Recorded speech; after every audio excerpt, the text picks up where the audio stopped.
মনে করো তোমার আর মেঘলার যে সন্তান মারা গেছে সে যদি সত্যি সত্যি মারা না যায়, তখন কি করে? যদি ভুলেও কখনো জানতে পারে ওর সন্তান আপনার কাছে, তাহলে ও কাউকে ছাড়বে না।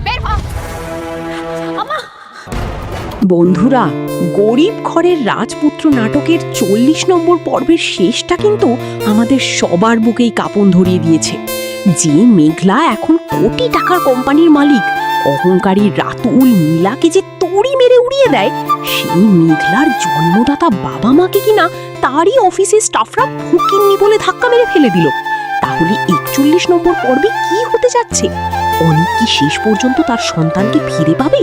চলুন জেনে নেওয়া যাক পরবর্তী পর্বের সম্ভাব্য কিছু ধামাকা মোড়। 41তম পর্বের শুরুতেই আমরা দেখতে পাবো মেঘলা ঠিক সময়ে অফিসে এসে পৌঁছাবে। আর এসে যখন দেখবে তার নিজের মা মেঝেতে পড়ে আছেন এবং বাবা অপমানে কাঁদছেন, তখন মেঘলার ভেতরে শালিমা রূপ ধারণ করবে চণ্ডী রূপে। যে কর্মকর্তা তার বাবা মাকে অপমান করেছে, মেঘলা তাকে শুধু চাকরি থেকেই বের করবে না, বরং মাঝের ওই পিয়নের সাহায্যে তাকে ঘাড় ধাক্কা দিয়ে পুলিশে দেওয়ার ব্যবস্থা করতে পারে।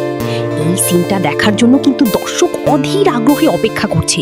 অন্যদিকে কুঁড়ে ঘরে থাকা অনিকের জীবনে আসবে এক বিরাট ঝড়।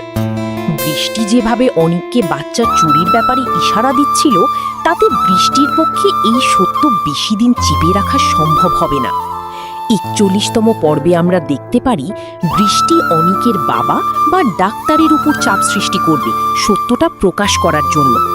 অনিক নিজেও ওই মহিলার কাছে থাকা বাচ্চাটির খোঁজ নেওয়ার চেষ্টা করবে, কারণ সে হয়তো বুঝতে পারবে কোথাও একটা বড় লুকোচুরি চলছে।